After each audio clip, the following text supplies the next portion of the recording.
Hey, it's another week. It's actually Easter Sunday here, so happy Easter to all who's celebrate.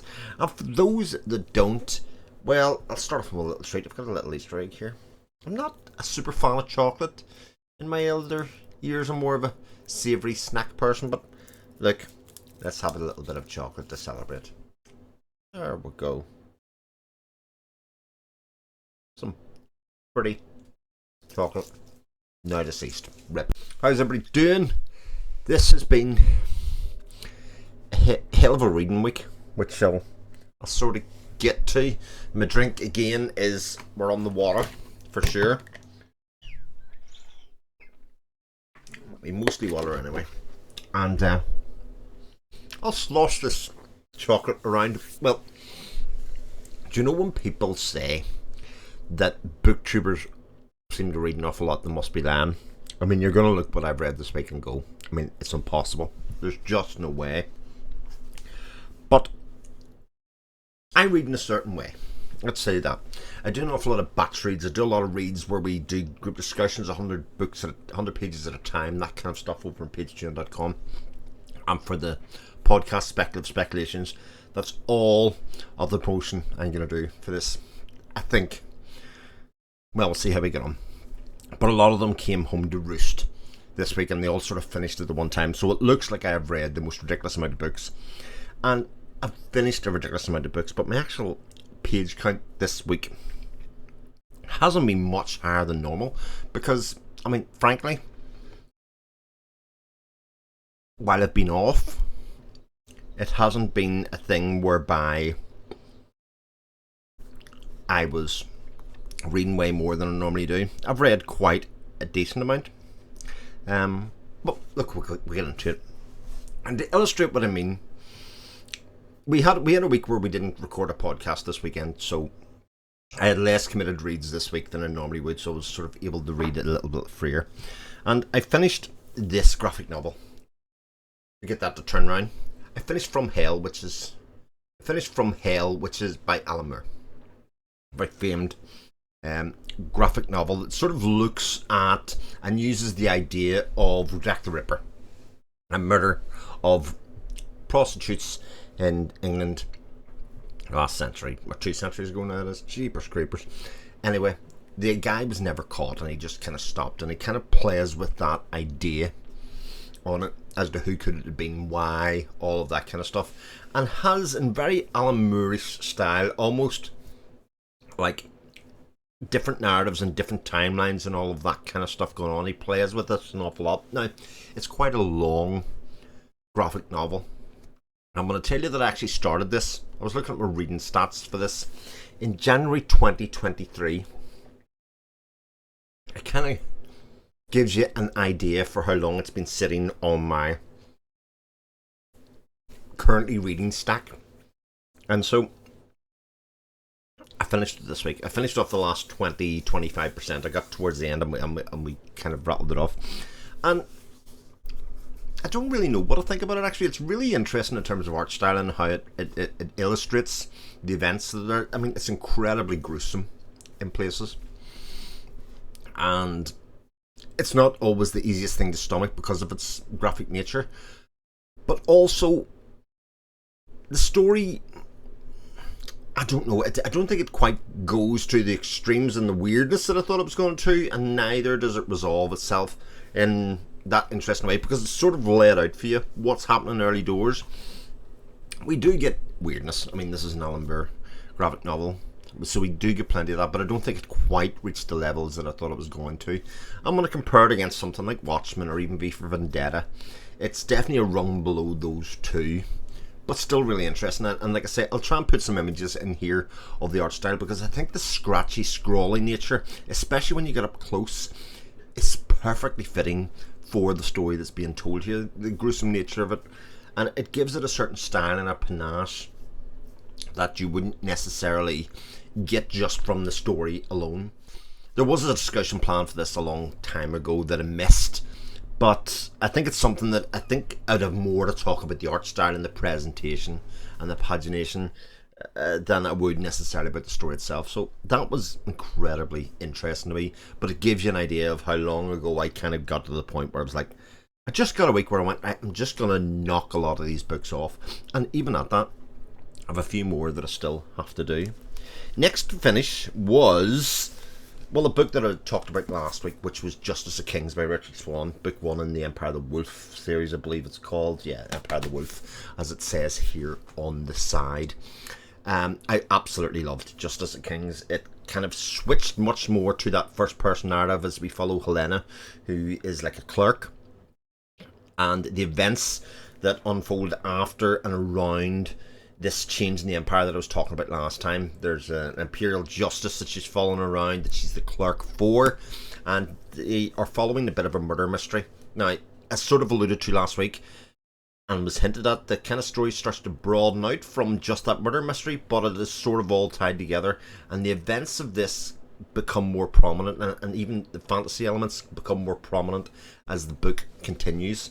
And while it doesn't become like this very epic high fantasy at any point, I don't think, it definitely has an awful lot of fantasy elements in it that have it sort of detached from the just very grounded nature of the story that we had beforehand. I can't wait to get to books 2 and 3, which are sitting behind me. A lot of people say that they're not as good as this and blah blah blah, but for my books, this was a great start to the series.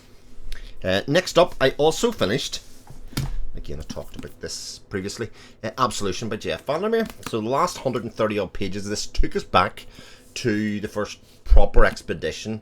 This is the story of Laurie, so a character that we knew, or we thought we knew within it, and I mean it's absolutely batshit.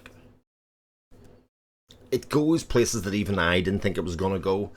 And I can see an awful lot of people who were fans of it right up to that point going, no, no, no, no, no. And certainly for about the first 30 or 40 pages, he's a very hard character to read because he's so unlikable, he's so deranged, he's so mad. But as often happens in books, those deranged mad characters become fascinating to read. And in fact, I feel like I worked out an awful lot of what I consider my version of the story of what's going on and what could have been happening, and it becomes even more fascinating and more interesting. And I loved the character of Laurie to read, not as a person, geez, you wouldn't want to spend 2 seconds in that person's company, but as somebody to read. I think we get a really good insight into what happens in Area X, what effect it has on people, how his story navigates with everything else that goes on with before and afterwards. Oh my god, this is such a good book. I love the Southern Reach story. It's definitely not for everybody. It's, if you like speculative fiction that does exactly that. It plays with speculation, it plays with ideas, and it forces you to kind of make up your own mind about what could be happening in it. It's absolutely jam-packed with that kind of input, and while there's something coming up next, he's sort of teased the fact that it won't be a novel. Could be a computer game, could be anything, could be coming up. Oh, this is a good series. And isn't this cover like amazing? That kind of foiling that's in it. If I just keep on doing that, it almost might prompt an epileptic attack. So if that is somebody that is affected by it yourself, apologies, that wasn't my intent when I started that. Next up, well, was one of the real joys of literacy, I think, in the current form. Whether you're a fan of this book or these books or not, because I started an audio read, and just my favourite audio series of them all, not just audio series, but particularly the joy that I get from hearing James Marsters read the character of Harry Dresden. This is book number 17, I believe.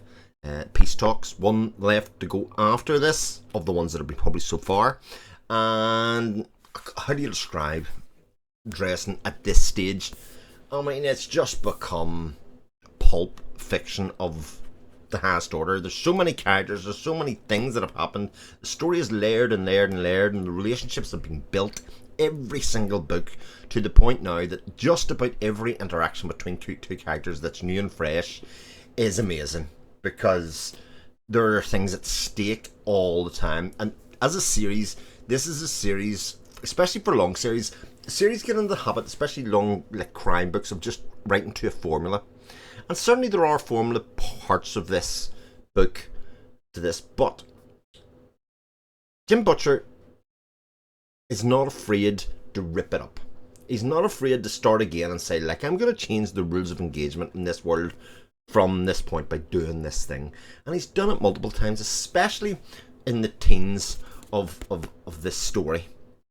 And it's just so much fun. I mean, I have Battleground to go. I'm not going to rush forward and do it because it's the last one that we'll have for the moment, but also because I'm just going to take my time. I listened to this at 1 times speed, which is very unusual for me for an audiobook because James Marsters is so good at it. It's just so riveting to hear him do all the different voices and the characterizations that he does, that he captures people so perfectly, even the completely pervy nature of Hydra himself. And I still finished it in like 5 or 6 days of a 12-hour audiobook listening at 1 time speed. Like, that tells you how good his audio narration is. And it's funny because I remember the first time I listened to it, like Stormfront or whatever it was, and kind of thought, he's alright. I don't know if I can get over his like drawl that he has. And I absolutely love it now, and it's like very special. So that was Peace Talks done. I sort of slipped that in, wasn't planned. What I had planned was to read a bit more JoJo's from JoJo's Bizarre Adventure. This is volume 2 of the first part, which is Phantom Blood. And if I go through what parts of the story this goes through, so Youth with the Geo, the birth of Geo, Jack the Ripper, and Zippelli the Strange, a new character that's brought into this. Hamon Overdrive and Tarkus and the Dark Knight of Blue Ford are the bits that are contained within this story, or between this volume. And we get a continuation of the relationship and the darkening of the relationship between the two main characters, Jonathan Joestar and Geo, the two estranged sort of not really brothers, but forced brothers because of the parentage. You kind of get a darkening of their relationship, and much more of a fantasy kind of element comes into this as we get experimentation of the strange, the wonderful, and the science. As we get some pseudoscience in here about how bodies' harmonics and things work, and how our blood can create harmonics and stuff. I mean, it's pure nonsense, but it just creates this level of weirdness in this world that goes with these muscle-bound, over-the-top characters, this kind of genius, and the kind of weird poses and everything that come with JoJo's. I mean, the art style is just utterly bizarre. I mean, I showed one of these last week, but you get the idea here. Look at that body pose of Dio there. I mean, you sort of get this muscle-bound ridiculousness that happens within it, and lots of facial reaction shots, etc. within it. Oh, excuse me. And I've got one more volume to go in part 1. Again, I know the story, or I feel like I know the rough beats of the story from watching the first season of the anime, and I'm very much looking forward to it. But yeah, this is meaty fantasy stuff, if you ask me. It is diverse and weird in all of the right ways, and loved it. Last book that I finished this week, I mean, this is ridiculous, isn't it? It's absolutely ridiculous. Was again a book that I had started a long time ago, and it actually is sort of a non-fiction book. Like, don't fall off your chair, don't reset the counter or anything. But I read Ariel by Andre Maurois. This one's a translation, I believe, and it should tell me who translated it inside the front cover. Yeah, Ella Darcy, and it's probably most famed for being spine number 1 in the paperback releases of the Penguin classics. So each colour has a different meaning. You know, orange is fiction, crime is green. Talked about crime last week. They've republished those in green, different style. And blue was non-fiction or memoirs, I believe. And Ariel tells a story of, excuse me while I stop for a drink. That cough, you know, it just rattles around in there. Oh, that felt good. It tells the story of Percy by Shelley, the poet from England, who ended up married to Mary Shelley, most famous for writing Frankenstein and otherwise, but a very distinguished writer in her own right. And man, Percy Shelley is a really interesting character because he came from a rich family, but he didn't always lead a very rich lifestyle. He was kind of shunned by his family in the early days and was kept out of the money part of it, even though he was the oldest son and was going to be the heir. And he lived just by the way he felt. He sort of was a good-natured person. He was deeply flawed, especially in his relationships with other people, and he was very interesting to read about. Excuse me. And his life's very tragic. It's incredibly tragic, and this book details and uses a lot of his writings and his letters that he wrote, and has many other characters. He has Lord Byron or Don Juan, as they call him in this book. And there are parts of it that I kind of thought, God, I'll stop reading this because I don't think I'm going to get very much more out of it. But the end kind of ties it all together. I didn't know about the life of Percy Shelley, so actually finding out what happened to him and all of that kind of stuff was both melancholic and sort of rung true for who he was. It sort of encapsulated everything about him, and very interesting kind of read. I sort of read it with the idea that it would start a little project on the Penguins, spy numbers from 1 to 2. Farewell the Arms is next, and I have a number of them to read. But I don't know if I'll get to the next one soon, but I'm very glad that I finished that. Again, quite a shortish read, and I was able to burn through a lot of it very quickly. But yeah, that was my books that are finished this week. Dear me.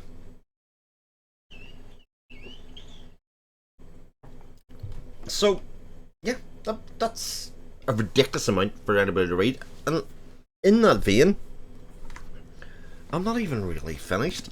I still have a chapter to go of Jenny Wirtzinish's trial, which I'll finish either tonight or tomorrow.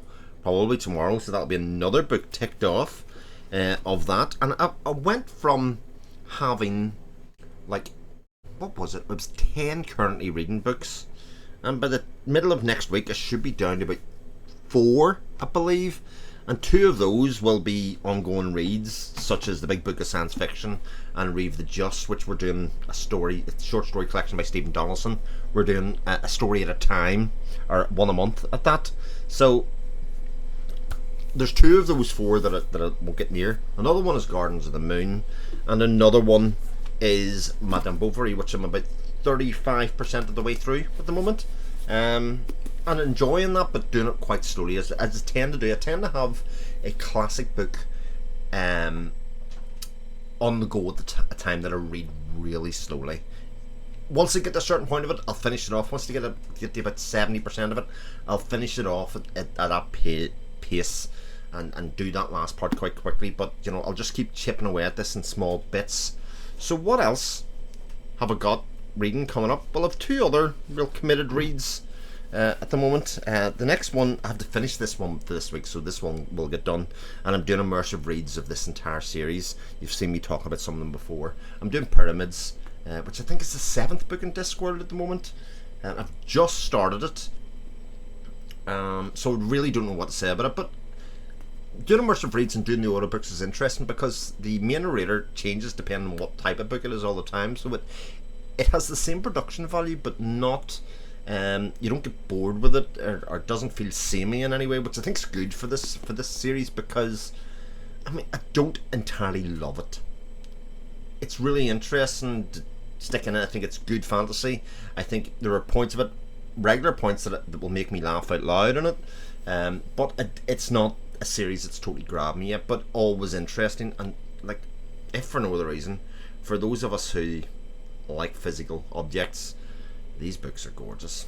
I love these hard book things. I love the bit of foiling that are on it, and that kind of stuff. So I've got that, and then I have to start. We're going to do the Border trilogy, and Patreon Steve has prompted me to get my ass into gear and get back to Cormac McCarthy. And the first book of that is All the Pretty Horses. I think we're going to do a discussion for it around the middle of May. So I have till the end to read it, although I'll burn through it. I read The Road, Child of God, and Blood Meridian last year from McCarthy, and loved all 3. genuinely loved all three. I know some of the others that read it sort of dipped up and down in how much they enjoyed each of those things, and I'm very much looking forward to get back to McCarthy in that regard, because I very much enjoyed my little endeavour into that. And that's sort of what my plans reads are for this week. Probably throw in the other volume of JoJo in there as well as I get through a reading week. It'll not be as insane as this one, but we'll see how that goes. In other things that I've been doing, I started watching Severance, I started watching Arcane Season 2, I started watching Wheel of Time Season 2. I've only done an episode of each on those, so I'm not really burning through anything TV wise, but maybe this time next week I'll have had a bit of a run in all of them. We'll see how that goes. And what else? Oh yes, I wanted to mention a YouTube video that I watched this week, which I thought was just exceptional. Like Bookborn's videos are always well researched and well put together, but her video this week is about 40 minutes long on, I mean, it's titled about this TikTok kind of ruining reading. It goes in through lots of different topics within the book universe at the moment, about commercialization, book ban versus book reading, all of that kind of stuff, and the very strong opinions of that engenders in people. And it's Hillary's videos are always well balanced and really well thought out, but I think this one is of a particularly well put together. It's so reasoned. It is so, the arguments presented on both sides are so fairly done that I think you'll find it hard to really blast out of the water and say, God, you really haven't thought about this. Because there's a lot of times I thought, God, I have this opinion about that, but then she mentioned it a couple of minutes later and it just kind of came to the fore. And I'm going to put a link to it in the description if you haven't seen it. I mean, who's watching my video and not seeing Bookborn's video about it? But I think there's an awful lot of interesting points in it, and in a world, as she talks about, where short form content is king, having a 40-minute video that's really thought provoking and otherwise is really to be celebrated. And considering I like that kind of form of content, I've got to try and support it and push it as much as I can. That's my reading week this week. Ridiculous as it is, and kind of fits into all those stereotypes that there are going. Thank you very much if you've made it to the end. And if not, well, you'll never get to hear this at all. I'll catch you again soon. Take care. Happy Easter. Bye.